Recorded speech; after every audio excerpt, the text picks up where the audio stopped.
Obrigado, meu amigo. Queridos, boa noite a todos, graça e paz de Jesus. É uma alegria estar aqui com vocês. Vocês já sabem do carinho que eu tenho por esta casa, quanto vocês me inspiram, do quanto meu ministério tem sido influenciado pela vida de vocês. Então, é sempre uma alegria estar aqui com vocês. Hoje, eu vou pregar diferente de como vocês já me viram pregando.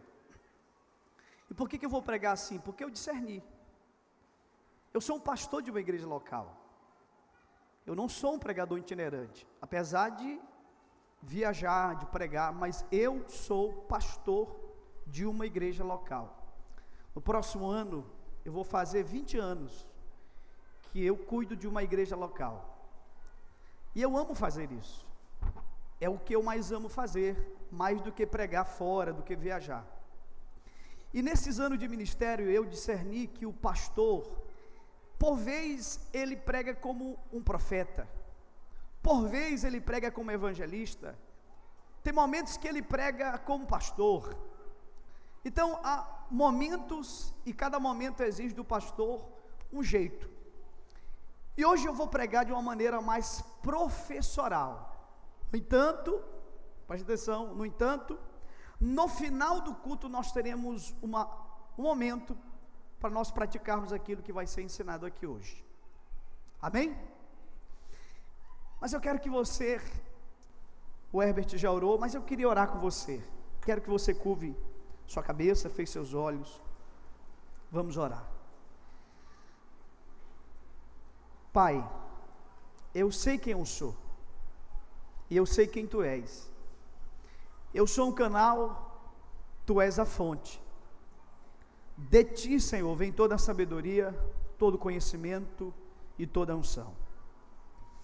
Eu já vivi pouco, meu Deus, mas o suficiente para saber que nenhum homem pode ser bem sucedido na pregação do Evangelho sem a unção e sem o poder do Espírito. Portanto, eu reconheço que não há suficiência em mim para explicar as Escrituras, e também reconheço que não há suficiência na vida dos meus irmãos para entender. Então eu e eles, todos nós precisamos do Senhor.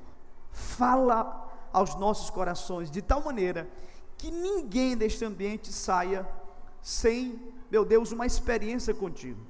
É assim que nós oramos em nome de Jesus. Amém e amém. Queridos, vamos lá. Quando eu sou convidado para pregar em uma conferência que tem um tema, e o tema é de todos, eu parto do princípio de que uma pessoa só vai ensinar aqui, que é o Espírito de Deus, e cada pregador vai falar de partes de um todo. Então eu estou partindo desse princípio, de que cada um que me antecedeu, os que vão pregar depois, cada um homem de Deus aqui falou alguma coisa específica que o Espírito soprou sobre esse tema. Não vai ser diferente comigo. Eu quero falar, e eu quero trazer primeiro o conceito dessas duas palavras. São duas palavras interessantes, duas palavras fortes. Deixa eu aprender a usar aqui acho que é para... Ok. Me ajuda aqui, Ricardo. Aqui, né? Ok.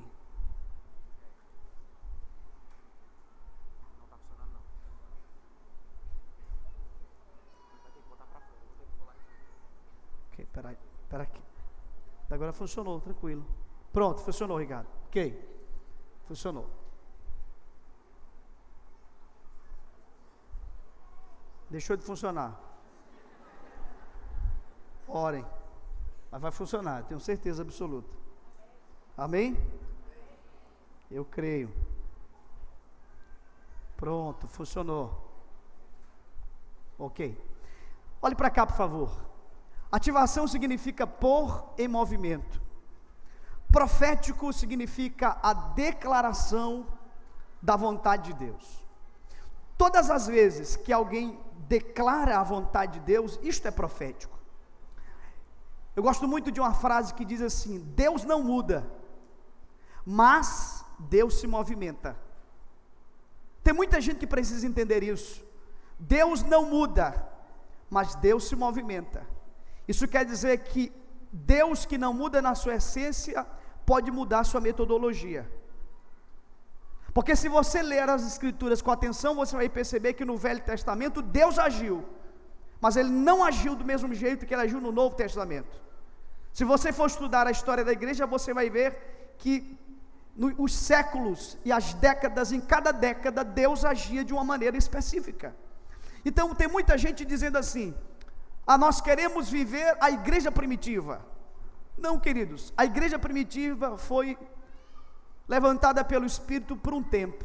Deus não quer levantar no século 21 a igreja primitiva. Ele quer levantar uma igreja relevante no século 21 para o século 21. Amém? Então Deus está em movimento.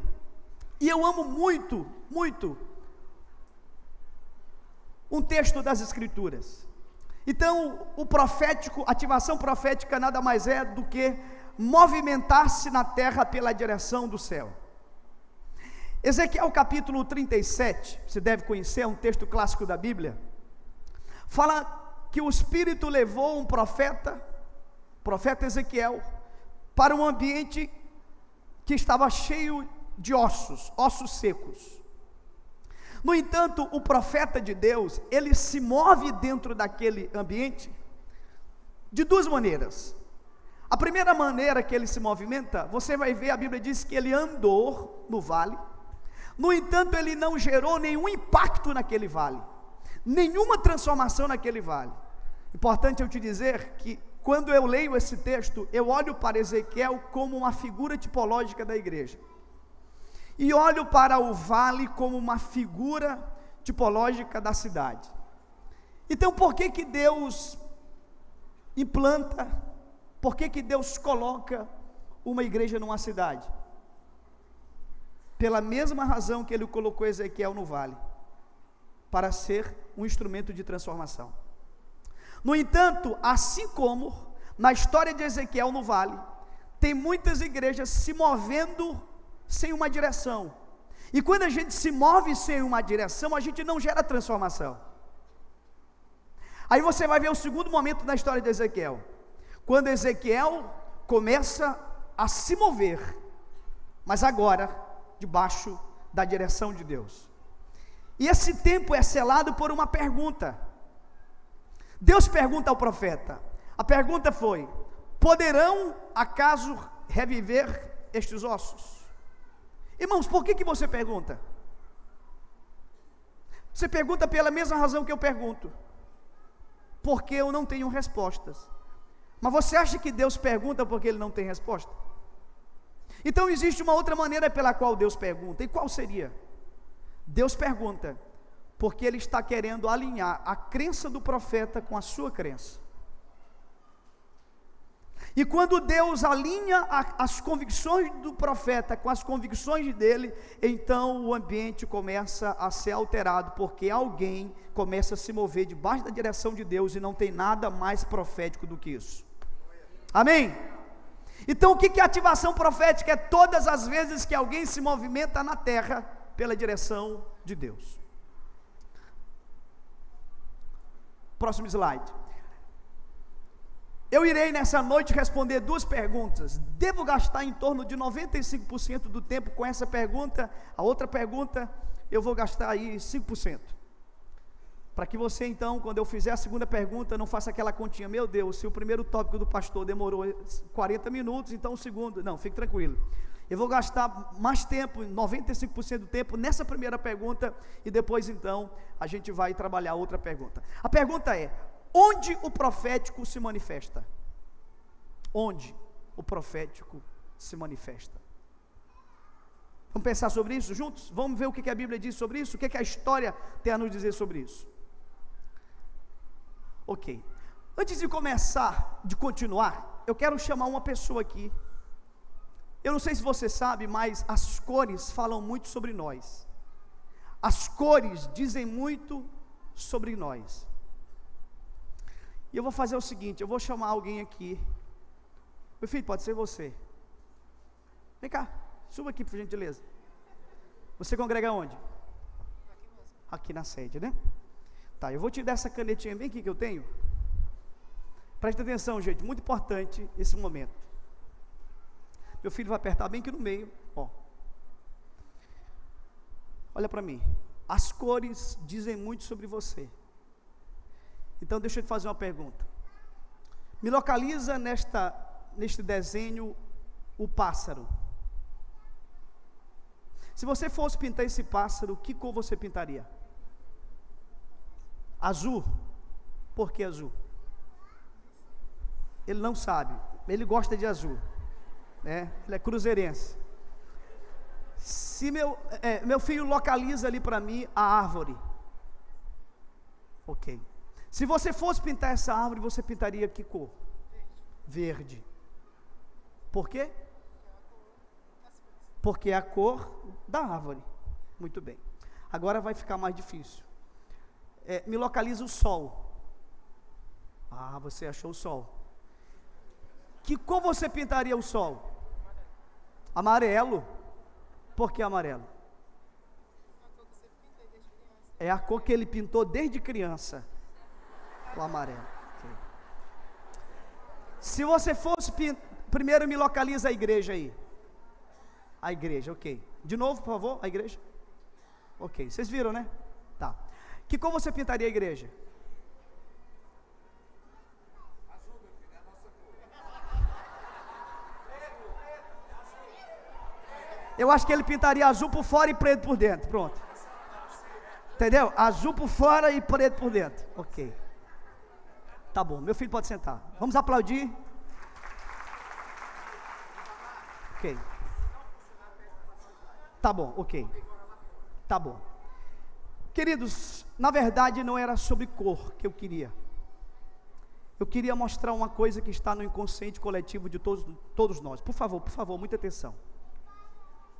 Apesar de conceitualmente nós sabermos que igreja não é o prédio.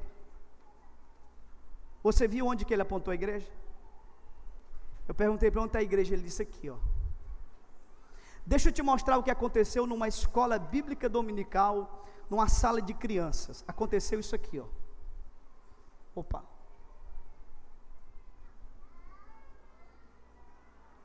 Quem entendeu? Não, quem entendeu? Não, eu acho que você não entendeu. Eu estou achando que você não entendeu. Entregaram esse trabalho numa escolinha, no departamento infantil, e pediram para as crianças: pinte somente a igreja. Uma criança foi e pintou as pessoas.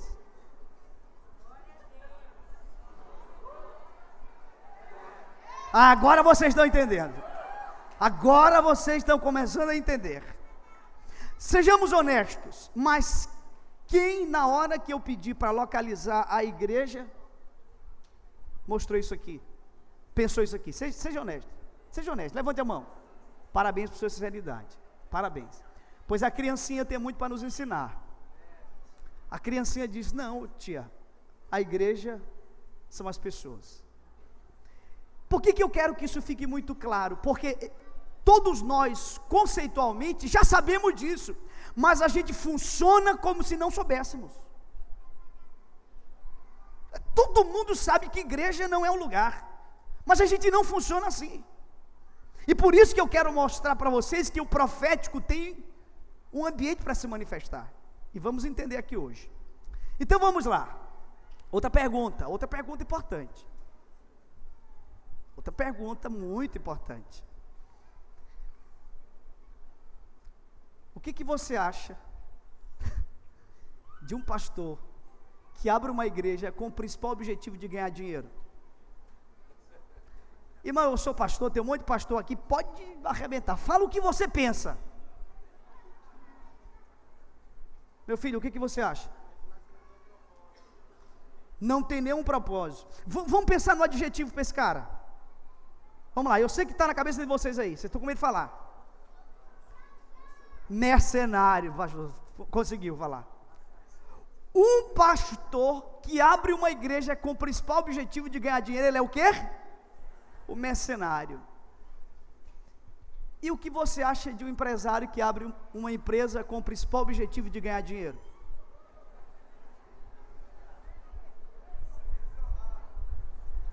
Ele é o quê? Ele é o quê? Ele é visionário. Pô, deixa eu te dizer, ele também é mercenário. Porque se nós estamos falando de reino de Deus, abrir uma igreja para quem é um pastor é vocação, abrir uma empresa para quem é empresário é vocação. Ambos, se abrirem o que foram chamados para abrir, com a motivação do dinheiro, ambos são mercenários. Talvez tem pouquíssimos empresários aqui hoje, nesse culto, porque acham que o profético não tem nada a ver com suas profissões. Talvez os empresários não vieram porque não é um evento de negócios e é uma coisa de igreja. Esse negócio de profético, de profecia, não é para a gente. Fique até o final e você vai descobrir o que o profético fez com o mundo. O meu empenho nessa noite não é te mostrar o que o profético fez ou está fazendo aqui dentro, mas eu quero te mostrar o que o profético fez nas páginas da história. Agora olha só, sabe por que nós temos dificuldade com essas perguntas? Por uma coisa chamada cosmovisão. O que nós precisamos entender? Precisamos entender isso aqui. Igreja não é um lugar. Romanos 16, 5. Você pode, abra sua Bíblia aí. Como eu disse, hoje eu vou usar um tom um pouco mais professional. Vai anotando aí os textos. Romanos capítulo 16. Romanos capítulo 16, versículo 5. Diz assim a palavra de Deus: saudai igualmente a igreja que se reúne na casa deles. Olha só, a casa era o lugar, a casa era o ambiente, mas a igreja eram as pessoas. Essa é a visão neotestamentária. A igreja nunca foi reconhecida pelos apóstolos como um lugar, porque se a gente imaginar a igreja como lugar, sabe o que vai acontecer? Vão começar a dizer para nós: agora vocês têm uma igreja para ir. Só que a proposta do reino é: vocês são uma igreja para levar. Eu vou repetir. A religião diz para nós: vocês agora têm uma igreja para ir. Aí o reino diz: não, vocês são uma igreja para levar.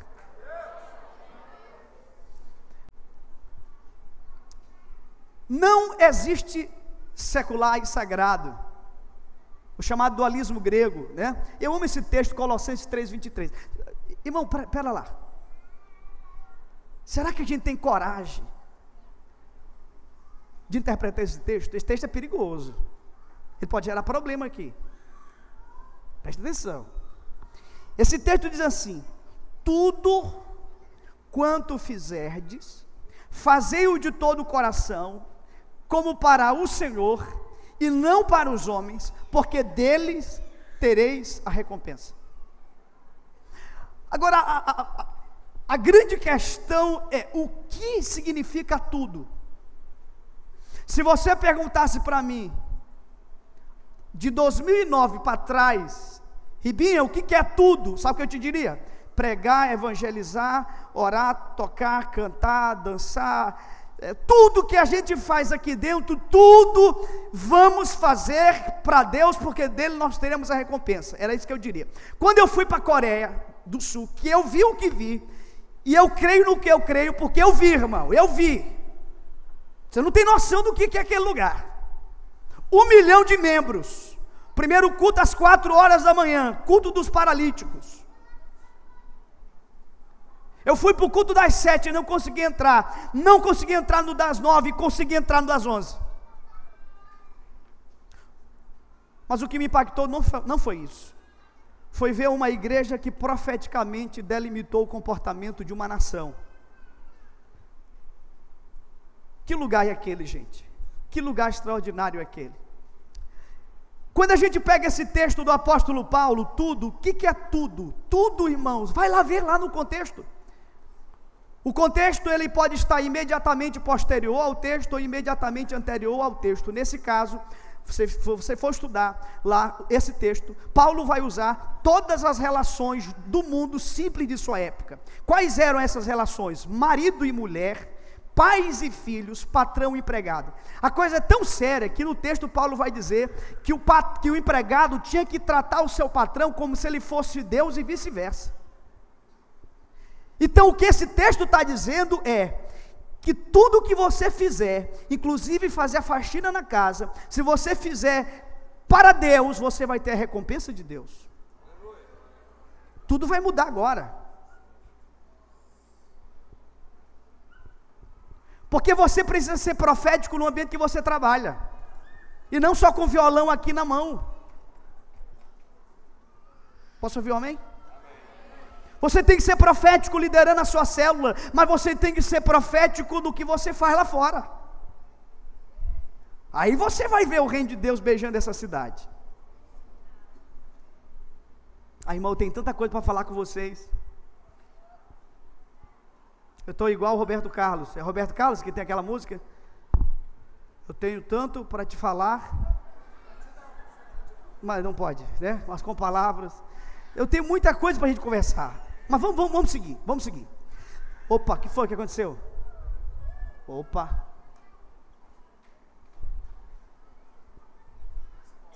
Ok. Deus quer fazer parte da nossa vida ordinária. Essa palavra ordinária parece que dói no ouvido da gente, né? Ei, meu Deus, ordinário. Fulano é ordinário. Olha aqui para mim. O problema é que nós pegamos Deus e nós levamos Deus para a vida extraordinária. Só que o Deus que Paulo pregava quer ser vivido também quer ser experimentado na vida ordinária. O que é o ordinário? É o cotidiano, o trivial, o comum. E Paulo vai dizer isso nesse texto de 1 Coríntios. O texto diz assim: quer comais ou bebais. Quem come e bebe todo dia? Isso é o ordinário. Quer comais ou bebais, ou façais qualquer outra coisa, façais para a glória de Deus. Você conhece a pergunta do sapateiro? O sapateiro um dia chegou para John Wesley e perguntou assim: reverendo, como é que eu posso viver o reino de Deus? Eu sou uma pessoa muito simples. E John Wesley pergunta para ele: o que você faz da vida? Ele disse: eu sou um sapateiro. Ele disse: pois então faça o melhor sapato que você puder, venda-o por um preço mais justo que você puder, e isto é o reino de Deus. Este sapateiro era profético. Ele se movimentava na terra pela direção de Deus.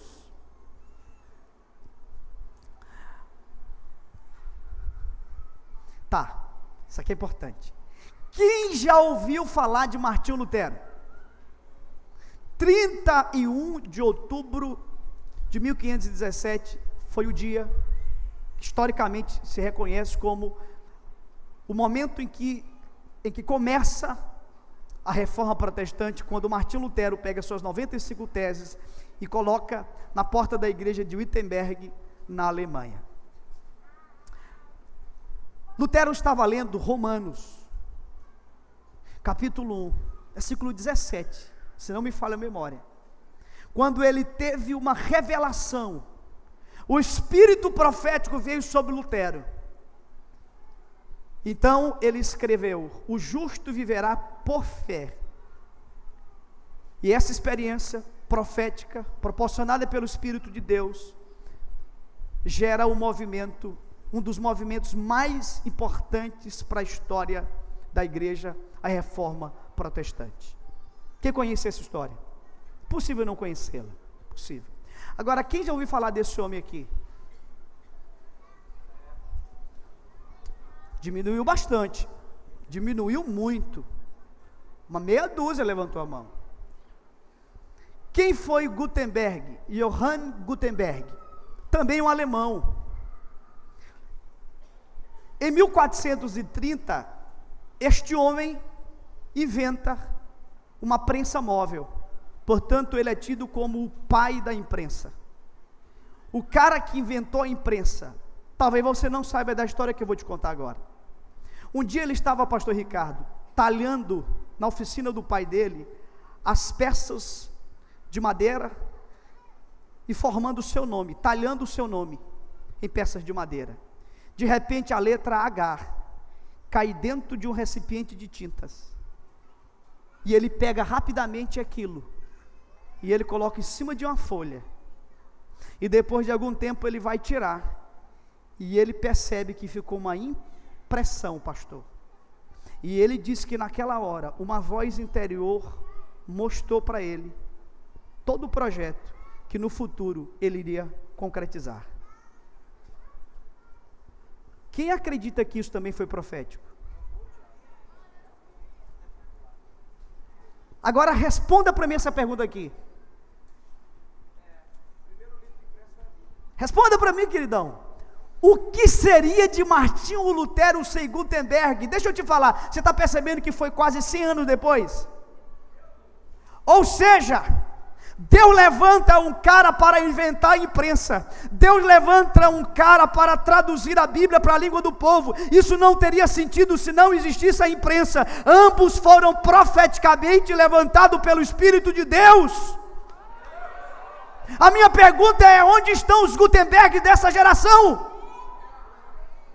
A igreja precisa reconhecer o Lutero, mas ela precisa reconhecer os Gutenbergs.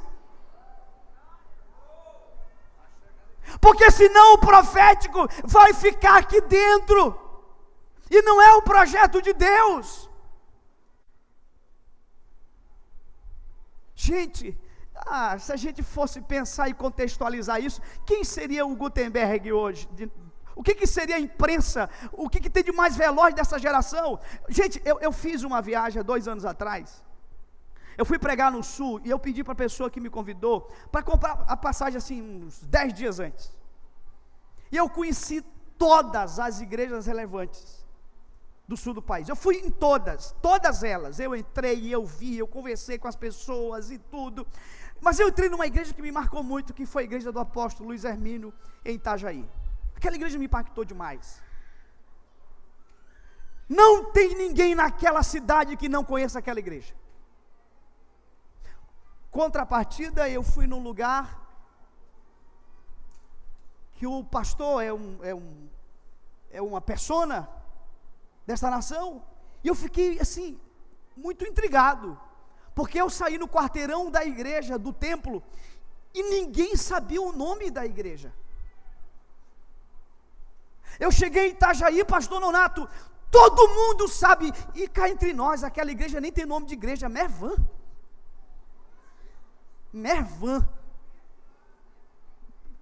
Meu Deus do céu, não dá nem para desconfiar nem de longe, tem que ter um espírito profético para saber que isto é uma igreja.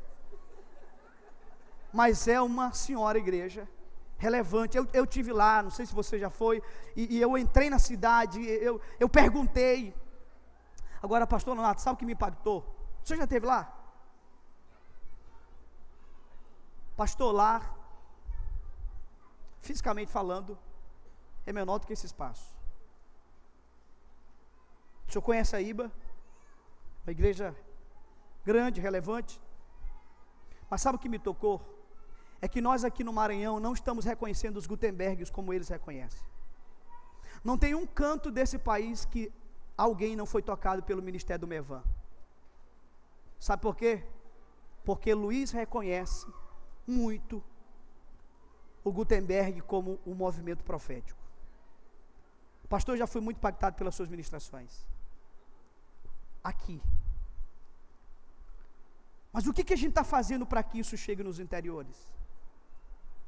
Quem está me entendendo? Eu estou conseguindo me comunicar com vocês ou não? Você está me entendendo? A gente precisa reconhecer os Gutenbergs. Vamos lá. Você já ouviu falar de Timóteo? Eu vou dar uma dica. 1 Timóteo, 2 Timóteo. Quem já ouviu falar de Timóteo? Todo mundo, Timóteo. E quem foi Timóteo? Discípulo alguém falou? De Paulo, né? Fazia parte da equipe de presbitério do apóstolo Paulo, o homem de Deus. Foi pastor da cidade de Éfeso. Tudo bem, vocês conhecem a história. Agora, quem já ouviu falar desse cara aqui? Quem já ouviu falar de Erasto? Levanta a mão. Pouquíssimas pessoas. Engraçado, o Erasto também era discípulo de Paulo, também era companheiro de Timóteo, a mesma equipe de presbitério. Por que a gente não fala de Erasto? Vamos descobrir quem foi esse cara? Eu vou te mostrar 3 textos aqui que vai te mostrar um pouco sobre quem foi esse moço. Primeiro, pega a sua Bíblia em Atos capítulo 19. Vamos lá. Atos capítulo 19. Atos capítulo 19, versículo 20 diz assim: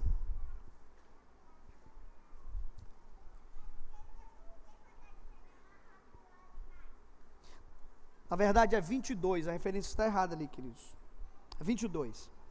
Diz assim a palavra: tendo enviado a Macedônia 2 daqueles que lhe ministravam, Timóteo e Erasto, permaneceu algum tempo na Ásia. Você está entendendo o texto? Paulo pega 2 dos seus discípulos, porque Paulo tinha uma equipe. Tito era uma espécie de coringa do ministério dele, né? Ora Tito fazia uma coisa, fazia outra. Timóteo e Erasto caminhavam muito próximo, e eles pregavam, eles ensinavam. Vai acompanhando aqui. Agora vai para 2 Timóteo 4:2. 2 Timóteo 4:2. 2 Timóteo 4:2, diz assim a palavra: Erasto ficou em Corinto. Ó, vamos ligar as coisas? Onde é que Erasto ficou? Em Corinto. Só critério de informação, não sei se você sabe, Corinto era uma cidade, e quem nascia em Corinto era um corintiano. Estou brincando, gente, estou brincando. Vocês não gostaram da piada, não? Agora vamos para Romanos capítulo 16. Romanos capítulo 16. É o último texto que eu vou ler agora. Versículo 23. Gente do céu, olha aqui. Saúdam a Gaio, meu hospedeiro, de toda a igreja, e saúdam Erasto, tesoureiro da cidade, e o irmão Quarto. Quem era Erasto? Tesoureiro da cidade. Tem traduções que vai dizer assim: procurador, administrador. Tem uma que diz prefeito.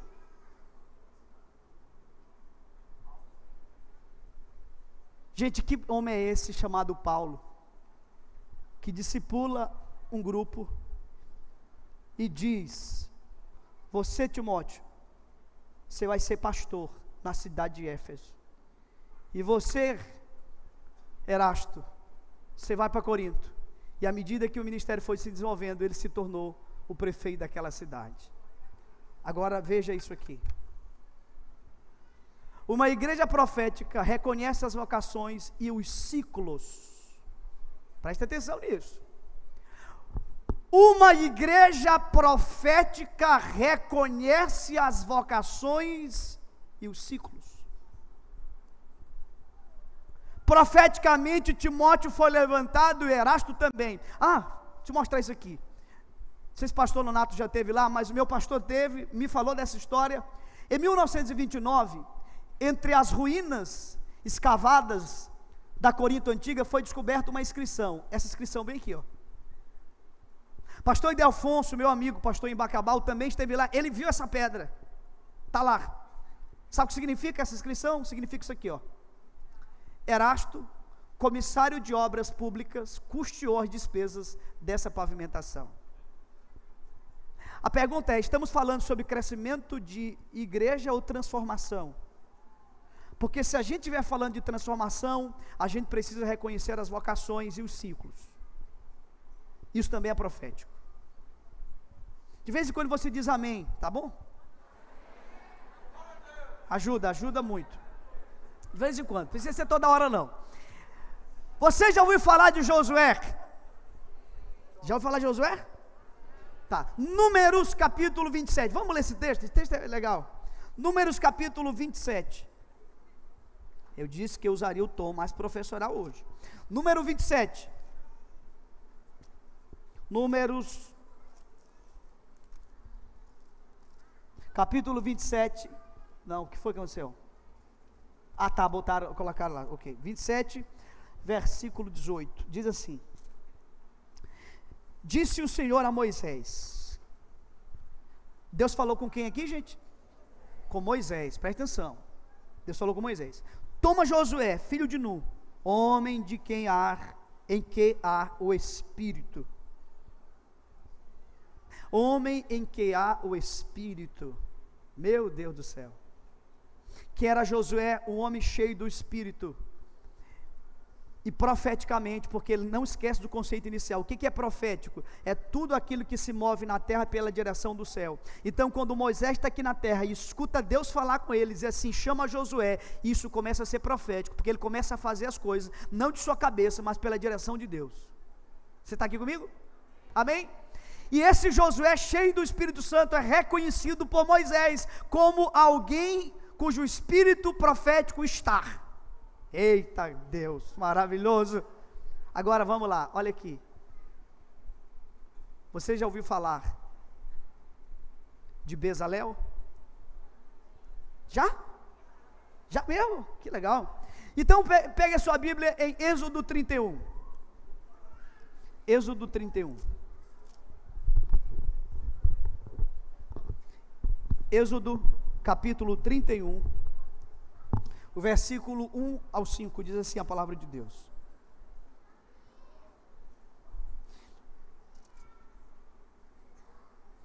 disse mais o Senhor a Moisés. Deus falou com quem aqui, gente? Olha, com o mesmo. Epa, presta atenção. Deus falou com o mesmo cara. O mesmo Deus falando com a mesma pessoa. E toda vez que Deus fala com o homem, a possibilidade do profético existe. Amém? Todas as vezes que Deus fala com o homem, a possibilidade do profético, porque o profético só existe quando alguém se movimenta na terra por uma direção do céu. E Deus falou com Moisés sobre Josué, que havia o Espírito Santo sobre a vida dele, mas agora Deus vai falar com o mesmo Josué sobre uma outra pessoa. E vamos ver aqui, vamos seguir o texto. Disse mais o Senhor a Moisés: eis que chamei pelo nome a Bezalel, filho de Uri, filho de Ur, da tribo de Judá, e o enchi do Espírito de Deus. Você percebe que ambos eram cheios do Espírito Santo? Portanto, ambos foram profeticamente levantados para cumprir um desígnio sobre a terra. A pergunta é: quem foi Josué? Você já sabe. Quem foi Bezalel? Bezalel era um artesão. Bezalel fazia artes a partir de pedras como ouro, prata, bronze, até madeira. Ele era um artista. Agora, irmão, olha aqui para mim. Psss. Fala sério. Não é um desperdício danado? Deus encheu um cara do Espírito Santo para fazer artes. Ou não? A gente está dizendo uma coisa, mas a gente se move como se a gente não acreditasse nisso. Desculpa a minha seriedade. A gente diz que sim, mas a gente se move como se não. Uma liderança profética reconhece a unção dos Josués e a unção dos Bezaléis. Esta é uma igreja profética. Você já ouviu falar de Daniel Berg e Gunnar Vingre? Inclusive um bom nome para você colocar nos seus filhos, se você ainda não tem. Gunnar Vingre, Daniel Berg. Quem já ouviu falar desses dois moços? Dois jovens suecos que em 1911, a história ela é muito interessante essa história. Primeiro Deus vai levantar um moço chamado Charles Parham, considerado o pai do pentecostalismo. E Deus fala com esse homem era pastor de uma igreja metodista, a igreja não estava fluindo. Um dia de madrugada ele disse para a esposa: eu vou orar na igreja, eu vou orar no templo. E ele foi orar, pegou o molho de chave, desesperado, jogou o molho de chave assim no altar e disse: eu não aguento mais essa igreja, eu não aguento mais, eu estou entregando isso aqui. E quando ele jogou o molho de chave foi correndo e bateu na parede. o Espírito Santo falou com ele, disse assim: pois agora essa igreja vai crescer, porque você entregou ela para mim.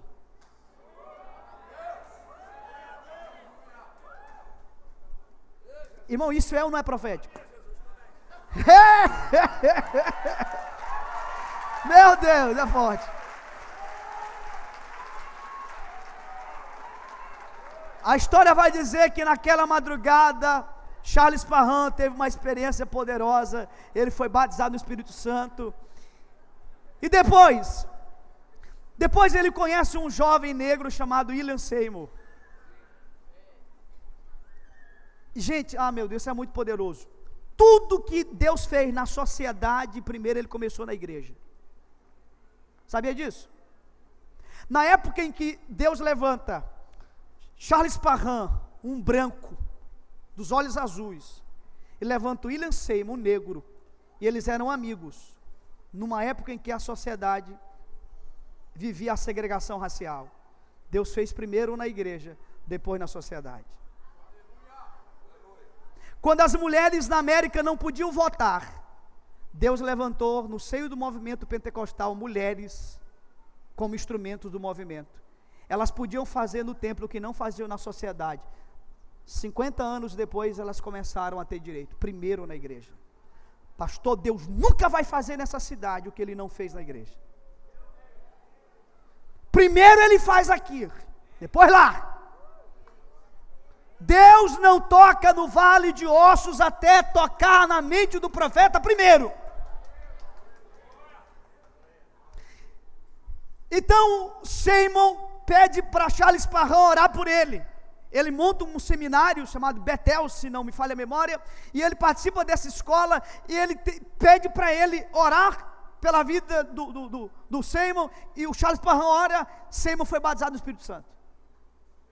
Então Seymour vai para uma rua Boni, depois ele vai para a rua Azusa, e você conhece o avivamento tão conhecido, avivamento da rua Azusa.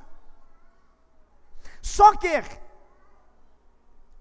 dois jovens suecos, o Seymour vai pregar no país de origem desses dois jovens, e eles eram de um seminário batista tradicional, e eles pularam o muro do seminário, e foram ouvir o pregador fervoroso Seymour. Você já imagina o que deve ter acontecido? Os dois foram batizados no Espírito Santo. Seymour convida os dois para as reuniões de oração, pastor. Um dia eles estão orando, uma senhora se levanta e diz assim: o Espírito Santo está falando com vocês dois, e Ele está mandando vocês para um lugar que o nome é Parar.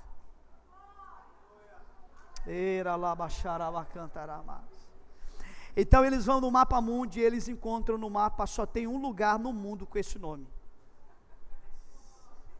Só tem um lugar.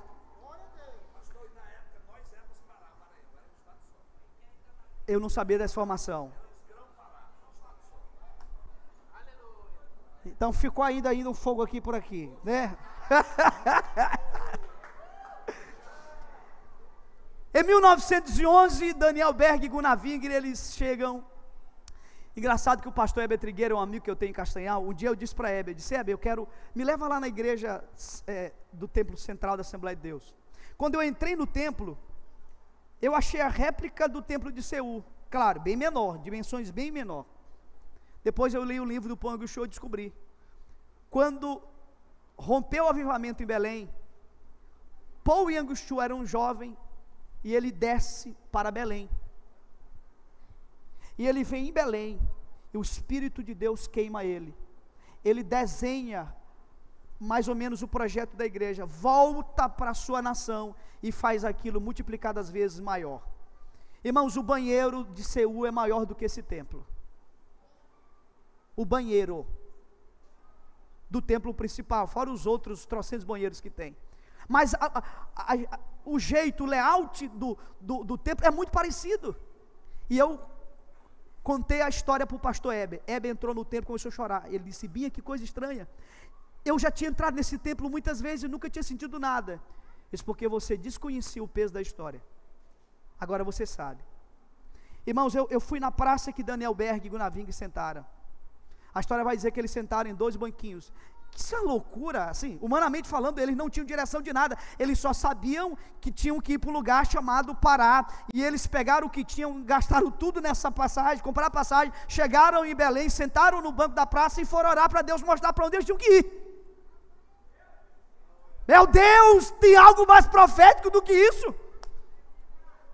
Com todo respeito, irmão, mas ninguém chegou onde a Assembleia de Deus chegou nesse país. Meu irmão, eu conheço o Maranhão com a palma da minha mão. Eu vou em lugares que tem 10 casas tem uma Assembleia de Deus. Dizem que não se emancipa uma cidade no Maranhão sem o campo de futebol, sem uma prefeitura, sem o Armazém Paraíba e sem uma Assembleia de Deus.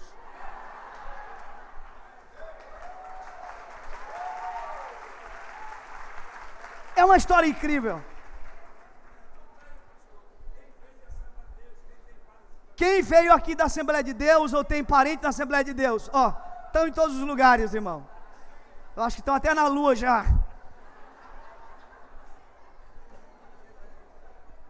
Mas sabe como tudo começou? Escute. Depois de 6 meses, aí eles encontram uma igreja batista, começam a congregar nessa igreja. Depois de 6 meses eles pregam o primeiro sermão. Quando ele pregou o primeiro sermão, o pastor disse para ele: vocês têm até, porque foi na escola bíblica, vocês têm a noite para vocês refazerem o sermão, porque a nossa igreja não acredita nisso. Só que tinha uma menina, chamada Celina de Albuquerque, e essa menina chegou em casa e disse: Deus, se o que esses homens falaram é verdade, eu quero isso para mim. E a história vai dizer que ela foi a primeira pessoa em solo pátrio que se tem registro, que foi queimada pelo Espírito Santo. Uma mulher. Jesus ressuscita para 2 mulheres. Isso. E eu contando essa história agora, em Castanhal, um senhorzinho estava na cabeceira da mesa e disse: pastor Ribinha, e se eu te falar que eu tomei bênção para Celina? O senhor tomou bênção para quem, moço? Ele disse: meu filho, o meu pai foi pioneiro das Assembleias de Deus, eu sou presbítero da Assembleia de Deus. Ele é um senhorzinho. Ele disse: eu lembro dos meus pais me colocando para pedir bênção para aquela mulher. Ela era uma santa mulher de Deus. Quem concorda? Não, na hora ele orou por mim. Tu acha que eu sou besta? Na hora, moço. Na hora, ele disse: eu pago sua conta aqui, ore por mim, pelo amor de Deus. Ele orou, a esposa dele orou, liberaram uma palavra profética sobre a minha vida. Quem concorda comigo que isso foi profético demais? Meu Deus, foi incrível. E quem já ouviu falar de Cristóvão Colombo? Já? Presta atenção nisso aqui. Você já observou o nome Cristóvão? Você já observou o nome Cristóvão? Sabe o que significa essa palavra Cristóvão? O portador de Cristo.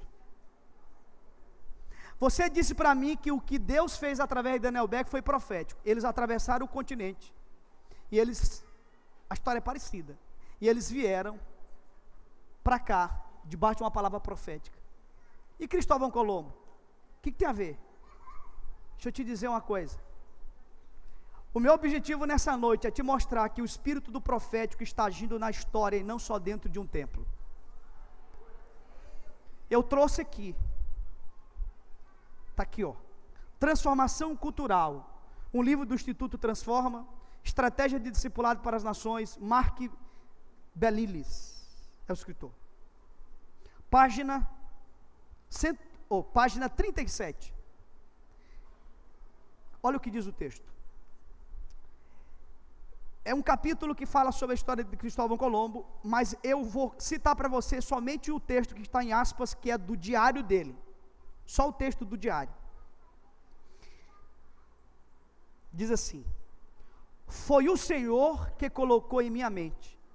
Eu podia sentir a sua mão sobre mim, que seria possível navegar daqui para as Índias. Só fazendo um ponto aqui, ele achava que ele estava vindo para as Índias. Na verdade ele chegou primeiro nas Bahamas, depois ele vai descobrir, né, ele descobriu um novo continente, mas ele achava que era as Índias. Continuando: todos os que souberam do meu projeto rejeitaram com gargalhadas e me ridicularizaram. Não há dúvida de que a inspiração veio do Espírito Santo. Porque ele me confortava com raios de maravilhosa iluminação das Sagradas Escrituras. Para a execução da viagem para as Índias, eu não fiz uso da inteligência, da matemática ou dos mapas. Era simplesmente o cumprimento do que o profeta Isaías havia profetizado. Ninguém deve ter medo de assumir uma tarefa em nome de nosso Salvador, se ela é justa e se a intenção é puramente para o seu serviço. O fato de que o Evangelho ainda deve ser pregado a tantas terras em tão pouco tempo, isso é o que me motivou. Irmão, aplauda Jesus, por favor.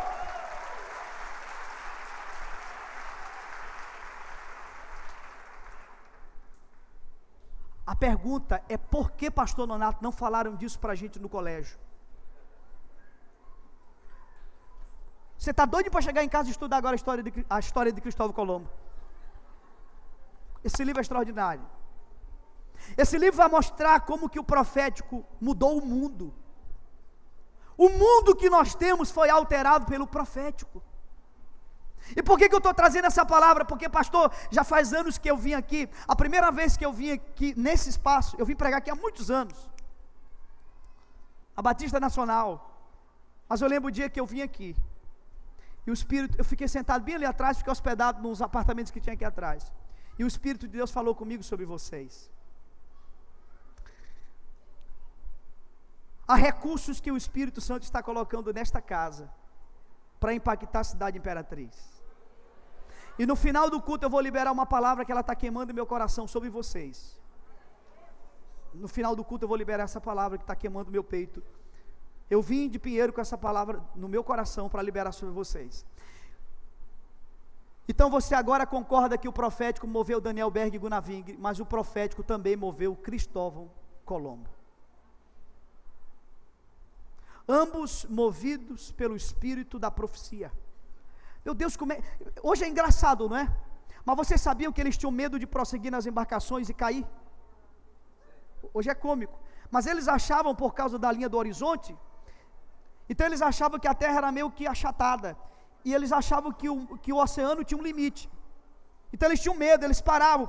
E esse homem recebe uma iluminação. Ele não usou, o diário dele vai dizer, ele não usou nenhuma tecnologia, ele não usou nenhum recurso, ele somente tinha uma palavra queimando o peito dele e uma Bíblia na mão. E quando ele pensava em desistir, o Espírito Santo falava com ele: você só está aqui porque esse homem, ambos, na verdade os três, ouviram uma palavra profética.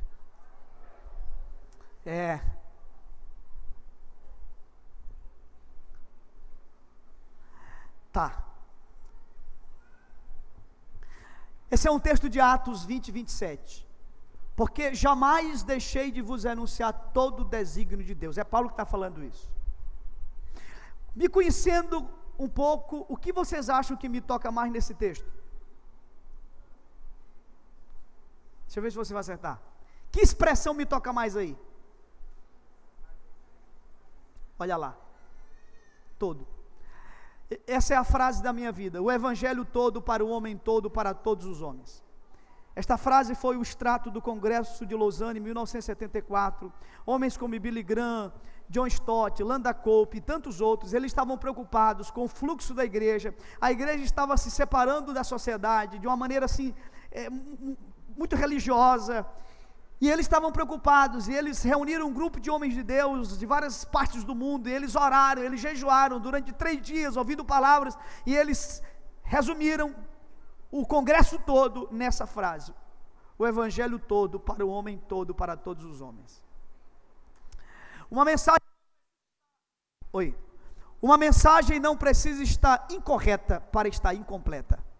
Eu vou te contar uma visita que eu fiz no museu, no Centro Histórico de São Luís, e talvez muitos de vocês nem sabem que nós temos no Maranhão o único museu evangélico da América Latina. Quem não sabia disso, levanta a mão. Pois é, O único museu evangélico da América Latina é nosso. E eu estou lá nesse museu tomando um café, porque tem uma cafeteria dentro do museu, e eu falando a história de Vishal. Vishal é um indiano que eu tive a oportunidade de ouvir. Eu nunca vi um homem falar de cosmovisão com aquele homem. Alguém já ouviu o Vishal aqui? Você já ouviu, pastor Nonato? Vishal Mangawadi. Eu fiquei impressionado com a cosmovisão daquele homem, como ele conhece a nossa história. E eu estou lá na cafeteria falando para 2 amigos dessa conferência, e o garçom chega para mim discretamente e disse: amigo, é impressão minha ou você falou Vishal? Eu disse: falei. Eles, pois olha, ele esteve aqui no ano passado. Ele esteve aqui, se ele esteve aqui, ele veio conhecer o nosso museu. E ele trouxe 2 americanos. E o americano fez a pergunta para o guia. A pergunta foi a seguinte, porque o guia começou a contar a história, Daniel de Latouche. Daniel de Latouche era protestante. A primeira Bíblia impressa no Brasil foi aqui. E o Daniel de Latouche era protestante. Irmão, você imagina um homem de Deus, quando ele chega num lugar, qual é a primeira coisa que ele faz? Consagrar o lugar. Este lugar foi consagrado ao Espírito de Deus. E ele me contava a história, eu me arrepiava, eu chorava. Mas aí o americano olhou para esse guia e disse assim: mas meu filho, eu tenho uma pergunta para fazer para vocês. Onde vocês se perderam? Porque o mesmo grupo de protestantes que chegam em São Luís é o mesmo grupo do movimento que chega na América. Uma mensagem não precisa estar incorreta para estar incompleta. Nós pregamos a salvação e ganhamos uma pessoa para Jesus, a gente diz o quê? Mais uma alma para Jesus. Vamos buscar mais uma alma. Irmãos, a gente precisa entender que Jesus veio salvar o homem. Porque essa alma penada tem um corpo. Nós precisamos pregar o evangelho todo para o homem todo. Eu amo essa experiência de Paulo em Atenas. Atos capítulo 17. Você sabe que existem 7 áreas de influência numa cidade, certo? Deus me mostrou nessa passagem de Atos, Paulo tocando as 7 esferas. Quer ver? Lá no texto vai dizer que, você sabe que Paulo não tinha esposa, né? Não tinha filhos. Então a família de Paulo eram os discípulos dele. Então Paulo chama Timóteo, chama a sua equipe, e a Bíblia diz que ele compartilha com eles o projeto de Deus. Portanto, a primeira coisa que Paulo faz é falar do projeto de Deus para a família. Diga comigo, família. Logo em seguida, a Bíblia vai dizer que Paulo vai para a sinagoga, falar sobre o projeto de Deus. E o que era a sinagoga? Era um ambiente religioso. Diga comigo, religião. Então Paulo está falando na família, depois ele foi para a religião. Aí Paulo vai para uma praça. Sabe como é o nome dessa praça? Como os gregos chamavam essa praça? O nome dela é Ágora. E o que era o Ágora? O Ágora era um lugar onde as pessoas compravam e vendiam. Por exemplo, eu tinha um óculos, você tem um relógio. Então as pessoas levavam as coisas e lá era um lugar de câmbio, de troca, de negócios. Portanto, Paulo discorreu sobre o reino no ambiente de negócios. Só que não era também e apenas e unicamente um lugar de negócio. Era o lugar onde as informações eram pulverizadas. Quando alguém queria saber o que estava acontecendo em Atenas, todo mundo ia para o Ágora, porque era onde as novidades eram contadas. Então, mídia. Quem está me entendendo? Paulo entrou no ambiente da mídia. E como se não bastasse, Paulo vai para o Areópago. E o que é o Areópago? Era uma fusão de um ambiente jurídico, porque julgava. Era um ambiente acadêmico, porque os epicureus e os estoicos discorriam ali. E era também um ambiente político, porque decisões políticas eram tomadas ali. Inclusive a Bíblia, linguagem de hoje, diz assim, a Câmara Municipal. Que homem é esse, meu Deus? Que chega numa cidade e transita com a mensagem do reino em todos os ambientes dela. Este é o apóstolo Paulo, um profeta, um apóstolo, claro, mas era um homem que se movia no profético de uma maneira extraordinária. Quem me entendeu? Ok, vamos lá, estamos encerrando. Eu disse que eu ia gastar 5 minutos para falar disso. Qual o maior inimigo do profético? A autonomia humana. Aqui está o maior inimigo do profético. Foi o problema do Éden, está lá em Gênesis. Foi o problema de Babel. Esse texto aí vai dizer algo incrível. Esse texto vai dizer que pela primeira vez foi feita uma construção na Bíblia com tijolos. E o texto vai dizer, usaram tijolos em lugar de pedra. Por que tem essa referência em lugar de pedra? Porque tijolo é aquilo que o homem produz. E você já viu que aquilo que o homem produz é simétrico, é exatamente igual, é a forminha, todo mundo tem que ser desse jeito. Você já viu um baldrame feito de pedra? Eu gosto muito de construção e eu fico observando. Como é que eles trabalham com a pedra? Eles pegam a pedra, põem no baldrame, começam a bater a pedra para encaixar. De repente aquela pedra que eles encaixaram aqui, Ricardo, daqui a pouquinho o cara pega ela de volta e bota ela lá na frente, pega a outra e põe aqui. Eu acho bonito aquilo ali. Pois na Bíblia você não vai ver nenhuma direção de Deus para construções feitas de tijolos. Todas as referências na Bíblia eram para construções feitas de pedra. Eu quero que você leia esse texto. Eu tenho vários, eu vou ler só esse. Êxodo capítulo 20, versículo 25. Vamos lá. Êxodo 20, 25. Êxodo 20, 25 diz assim. Êxodo 20, 25. Se me levantares um altar de pedras, não o farás de pedras lavradas, pois se sobre ele manejares a tua ferramenta, profaná-lo-ás. Meu Deus, que Deus é esse? Ele não quer que você use tijolos, e a pedra ele não quer nem que você tem que ser tosca.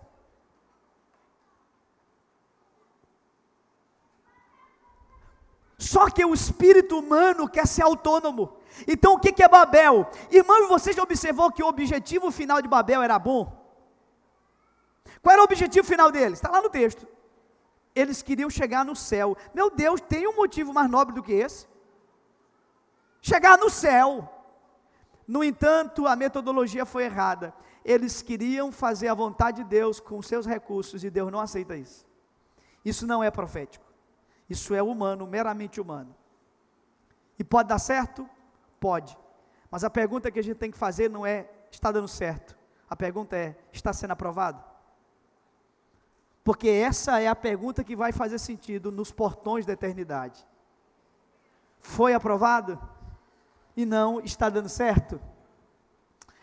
Foi o problema de Abraão e Sara, Gênesis 16. Vocês sabem que Abraão tinha uma promessa, e ao momento que Sara percebe que o negócio que não vai dar, e ela diz, eu tive uma ideia, vou fazer o seguinte, vamos ajudar Deus aqui, né? Deus já falou mesmo, então agora é com a gente, ó, tem aqui essa serva, essa escrava, Agar, Abraão, você está liberado. E Abraão, danado, nem disse, vamos, não, e pronto, sem vergonha, de cara, né, aceitou logo a ideia. E você sabe que dessa relação nasceu um filho que foi Ismael. Mas eles depois tiveram um filho, que foi o filho da promessa, chamado Isaac. Por favor, escute isso aqui, porque é muito forte. Todas as vezes, eu imagino, todas as vezes que Abraão estava andando com Ismael, e alguém perguntava assim, quem é esse menino? Ele dizia, esse menino é o meu filho Ismael. E ele tinha que contar a história, ele contava a história, e ele explicava a história. Porque ela é uma história que se conta e se explica. Mas escute, quando alguém perguntava sobre Isaac, quem é esse menino? Abraão dizia, o nome dele é Isaac. E quando Abraão tentava contar a história, ele até conseguia contar, mas ele não conseguia explicar. Sabe quem é Isaac? É tudo aquilo que Deus te deu, que você conta e você não explica. Onde estão os Isaques do nosso ministério?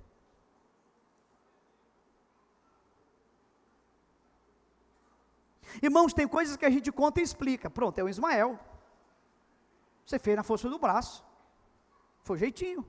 Mas cá entre nós. Tem coisas na vida da gente, meu irmão, que a gente conta, mas a gente não consegue explicar porque não fecha a conta. Como é que vai explicar, meu irmão, uma velhinha estéril da luz? Imagina, explica essa história, você conta.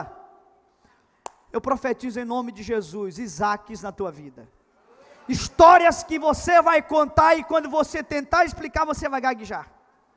Você não vai conseguir, porque tudo aquilo que você conta e não explica é profético.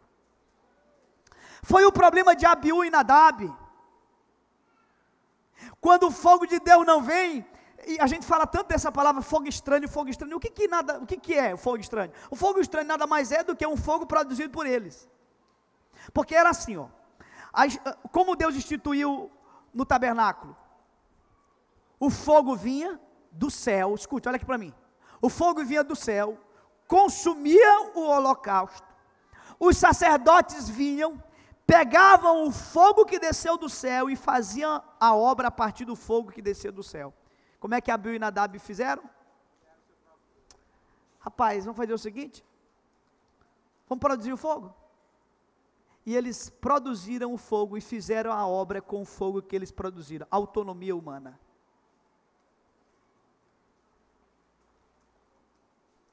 Irmãos, a obra só pode ser feita a partir de um fogo que desce do céu. Pastor, e se o fogo não desceu, te aquieta o facho, não faz nada. Espera o fogo vir. Enquanto ele não vem, não faz outra coisa. Agora, irmão, forte esse texto aqui, ó. Esse texto aqui é muito forte. Foi o problema dos sacerdotes. Esse texto eu não vou ler, você lê em casa. Esse texto vai dizer, pastor Ricardo, que o sacerdote não podia suar. Que é isso, rapaz? O sacerdote não podia suar. Porque se ele suasse, Deus não receberia aquele sacrifício. Não, tem alguém me entendendo aqui? Deixa eu te dizer uma coisa, se o assunto é obra, você tem que suar muito, mas se o assunto é atrair Deus, você não precisa suar nada, porque Deus não vem pelo meu suor, Deus vem pelo meu quebrantamento, pelo meu coração, pela minha verdade, somente isso tem o poder de atrair o Espírito. A obra não, a obra tem suor muito, e é muito suor. Mas quando Deus fala nesse texto, Ele está falando sobre o que atrairia Deus, e para atrair Deus, eles não podiam suar. Está lá nesse texto, leia em casa. Por favor, que pergunta? Quem aqui tem certeza que o Espírito Santo é fundamental na obra? Tá, então se o Espírito Santo é fundamental na obra, eu te pergunto, até onde um homem pode ir sem o Espírito Santo? A lugar nenhum, era o que eu achava. Meu Deus, olha aqui esse texto.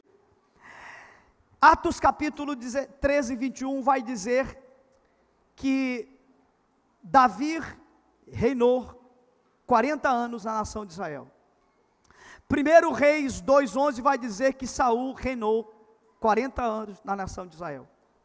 Biblicistas pegaram a Bíblia, outros livros, e eles chegaram a uma conclusão, que ambos reinam ao mesmo tempo, na mesma geografia, só tem uma diferença entre Saul e Davi.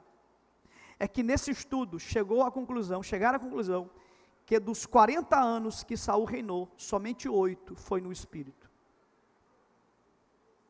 32 anos da vida de Saul, ele reinou sem o Espírito de Deus.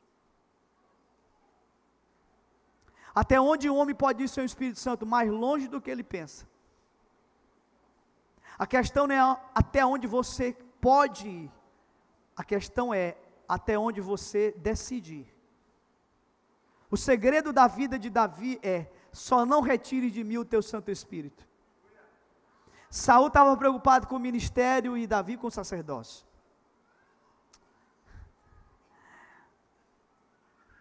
Agora, irmãos, olha só, um dos grandes inimigos do profético é um ídolo chamado reputação. Meu Deus.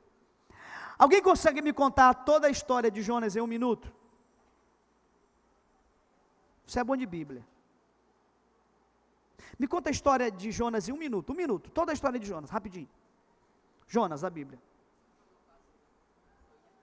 Deus mandou ele a Nínive, ele desobedeceu, tentou fugir, foi engolido por um grande peixe, sim, depois de 3 dias, pediu uma nova chance, Deus deu uma nova chance, jogou ele na praia, e ele volta para Nínive, prega a cidade, e a cidade converte. Ok. Você já observou que a maioria de nós encerra a história de Davi com a conversão dos 120 ninivitas? Desculpa, eu falei quem? Desculpa. De Jonas. A história de Jonas, muita gente conta e termina aí. Só que ela tem 4 capítulos. O primeiro capítulo é a desobediência. O segundo capítulo, o ventre do peixe, um lugar de profunda reflexão. O terceiro, a volta para Nínive, a conversão. Mas tem o capítulo 4 que a gente quase não fala dele. Pastor, é um dos pouquíssimos livros da Bíblia que termina com um ponto de interrogação. Eu fui ver. Só tem 3 em toda a Bíblia. Esse é um dos. Todas as outras histórias, quase todas da Bíblia, 98%, terminam com um ponto. Essa história termina com um ponto de interrogação. Então Jonas, no capítulo 4, ele vai mostrar por que ele não queria ir para Nínive. Sabe por que ele não queria ir? O povo converte, dá tudo certo. Dá tudo certo para quem? Para Deus, né? Porque para Jonas não deu nada certo.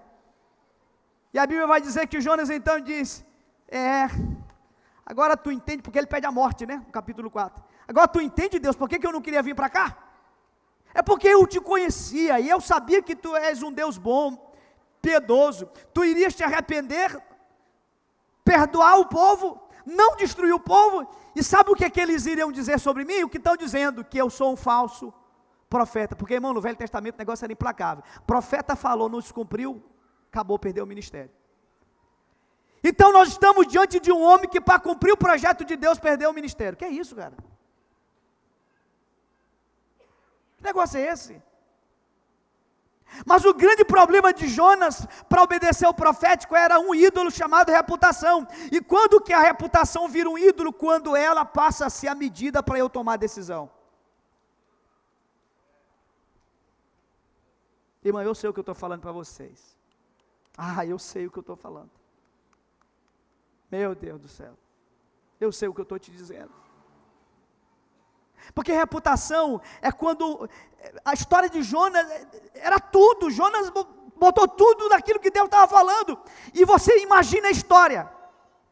Imagine alguém andando nas ruas de Nínive. E aí alguém diz assim, imagina um pai falando para o filho, filho, está vendo aquele senhor ali? Aquele senhor já foi um grande profeta nessa cidade, mas ele perdeu o ministério dele. Perdeu? Como assim, pai? Um dia ele disse que Deus ia destruir a cidade, e você sabe como é que é a nossa cultura, o profeta falou, não se cumpriu, não é mais profeta, então ele perdeu o ofício de profeta. Se mover no profético custa caro. Todo mundo fala a história de Luther King, mas a gente não conta a história de um diácono que morreu antes, e de um pastor que perdeu o ministério, para que Luther King pudesse ser levantado. Você conhece o nome de Luther King, mas você não conhece o nome do diácono que morreu, e você não conhece o pastor que perdeu o ministério, mas Deus conhece. A questão é, quem diz para você que você será o Luther King da história?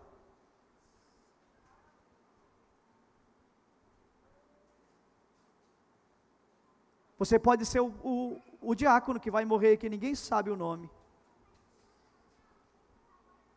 Viver o profético não é fácil, irmão. Perigoso. Pronto, finalizamos. O que aconteceria se a nossa vida invadisse o nosso culto e o nosso culto invadisse a nossa vida? Aconteceria isso aqui. Por favor. Eu vou ler só mais um texto da Bíblia. Eu finalizo essa noite. João capítulo 3. João capítulo 3. Eu quero o louvor já aqui à frente, por favor. Cada um pegue seus instrumentos. Se o teclado puder já me ajudar aqui. João capítulo 3. Eu vou ler o texto, e vou contar uma história e você vai ver, você vai fazer o link entre as duas coisas. João capítulo 3, versículo 1 diz assim: havia entre os fariseus um homem chamado Nicodemos, um dos principais dos judeus. Este, de noite, foi ter com Jesus e lhe disse: Rabi, sabemos que és mestre vindo da parte de Deus, porque ninguém pode fazer estes sinais que tu fazes se Deus não estiver com ele. A isto respondeu Jesus: em verdade te digo, que se alguém não nascer de novo, não pode ver o reino de Deus. Perguntou-lhe Nicodemos: como pode um homem nascer sendo velho? Pode porventura voltar ao ventre materno e nascer segunda vez? Respondeu Jesus: em verdade te digo que quem não nascer da água e do Espírito não pode entrar no reino de Deus. O que é nascido da carne é carne, o que é nascido do Espírito é Espírito. Não te admires de eu te dizer, importa-vos nascer de novo. Você ouviu o que eu li? Tá, segurei. Quem aqui lembra ainda a composição química da água? A gente diz H2O, né? Mas na verdade é H2O. São dois átomos de hidrogênio, um átomo de oxigênio, formam uma partícula de água. Quem lembra dos estados físicos da água? Olha aqui para minha mão. Olha para minha mão. Sólido, líquido e gasoso. Você lembra? Quem lembra o nome que se dá quando a água sai do estado sólido para o estado líquido? Fusão. E qual o nome que se dá quando a água sai do estado líquido para o estado gasoso? Vaporação. Vaporação. Tem dois tipos de evaporação. Quando sai do estado gasoso para o estado líquido, é chamado de condensação ou liquefação. Quando sai do estado líquido para o estado sólido, solidificação. Quando sai do estado sólido para o estado gasoso direto, sublimação. Quando sai do estado gasoso para o estado sólido direto, sublimação inversa. Vocês querem ver como eu sou profeta? Eu sei que vocês estão pensando agora mesmo. O que tem a ver?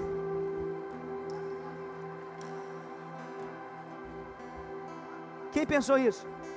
Eu sou profeta, irmão. Tem tudo a ver. Vocês já me viram pregando outras vezes, vocês sabem que eu tomo em média 5 garrafas de água enquanto eu estou pregando. Quantas garrafas eu tomei hoje? Porque eu me propus, pastor, uma experiência. Eu estou há muitas horas sem tomar água.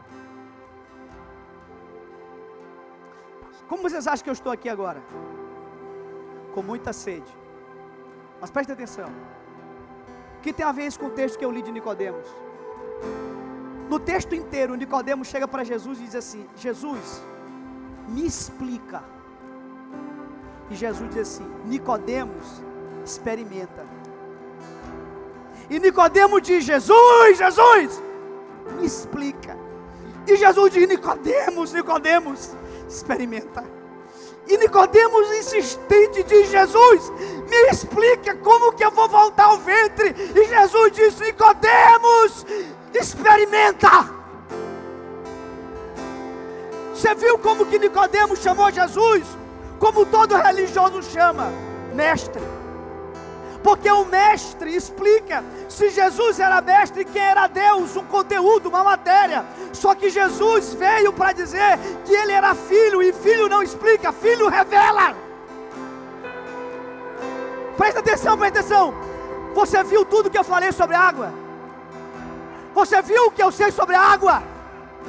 Mas você acha que o que eu sei e o que eu expliquei sobre água saciou minha sede? Irmão, eu estou morto de sede aqui agora. Você sabe o que vai saciar minha sede? Só isso aqui, ó.